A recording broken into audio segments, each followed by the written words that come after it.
जिस हिकायत का मैंने इंतखाब किया है कि हिकायत में बयान किया जाता है कि पिछली उम्मतों का एक शख्स था कि जिसकी उम्र बहुत ज्यादा थी, कमोबेश 400 साल।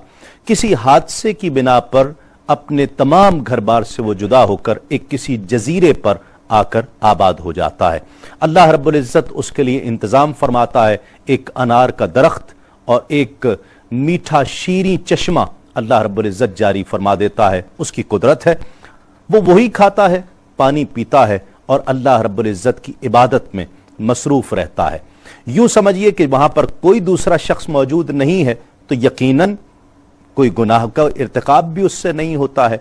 400 साल अल्लाह रब्बुल इज्जत की उसने इबादत की, गोया सजदे में रहता, रुकू में रहता, अल्लाह रब्बुल इज्जत की इबादत करता और रोजे में रहा करता।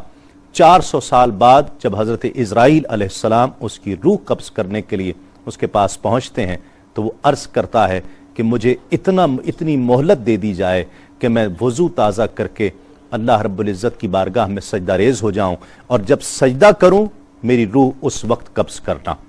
हजरत इज़राइल अलैहिस्सलाम उसे फरमाते हैं कि हाँ, मैं इतनी मोहलत तुम्हारे लिए लेकर आया हूं। वजू ताज़ा किया, वजू ताज़ा करने के बाद वो शख्स नमाज में मसरूफ हो गया।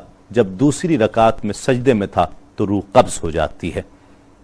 हजरत जिब्राइल अलैहिस्सलाम हुजूर नबी पाक सल्लल्लाहु अलैहि वसल्लम से अर्ज करते हैं कि या रसूल अल्लाह, जब हम आसमानों से गुजरते हैं तो उसी तरह से वो सरबसुजूद है, उसका जिस्म उसी तरह से वहां पर मौजूद है, हम आते जाते उसे उसी तरह सरबसुजूद देखा करते हैं। फिर अर्ज किया जिब्रील अमीन ने कि या रसूल अल्लाह, जब क़यामत का दिन होगा और ये शख्स अल्लाह रब्बुल इज्जत की बारगाह में पेश किया जाएगा, अल्लाह रब्बुल इज्जत फरिश्तों को हुक्म देगा कि इसे मेरी रहमत के तुफैल मेरी जन्नत में दाखिल कर दिया जाए। वो शख्स सवाल करेगा कि मौला, तेरी रहमत के सबब मैंने तो कोई बुरा काम नहीं किया है, मैंने तो कोई गुनाह का काम नहीं किया, हमा वक्त तेरी इबादत में रहा, तो तेरी रहमत के तुफैल, क्या मेरे आमाल ऐसे नहीं हैं कि मैं जन्नत का मुस्तहिक ठहराया जाऊं? अल्लाह रब्बुल इज्जत फरमाएगा कि इसे वापस लाया जाए, मीज़ान खड़ी की जाए और इसके आमाल 400 साल की इबादत एक पलड़े में रखी जाए और जितनी नेमतें मैंने इसको जिंदगी में अता की हैं उसमें से सिर्फ एक आंख की नेमत, जो देखने की बसारत की नेमत है, वो एक पलड़े में रखती जाए। पलड़ा भारी हुआ। अल्लाह रब्बुल इज्जत ने फरमाया कि अब इसे मेरे अदल के तुफैल इसे जहन्नम में दाखिल कर दिया जाए। वो शख्स घबराया, अल्लाह रब्बुल इज्जत से माफ़ी का तलबगार हुआ, मौला मुझे माफ़ कर दे, मुझे अपनी रहमत अता फरमा दे और मुझे अपनी रहमत से जन्नत में दाखिल फरमा। अल्लाह रब्बुल इज्जत ने फरिश्तों को हुक्म दिया कि इसे मेरी रहमत के तुफैल जन्नत में दाखिल कर दिया जाए।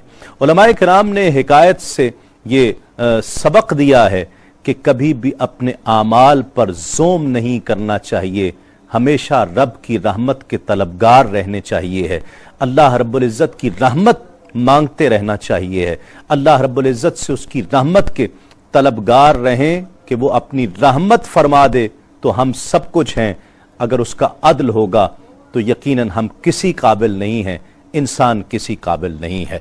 अल्लाह रब्बुल इज्जत हम सब को इस रमज़ान मुबारक के वसीले से अपनी रहमतों से माला माल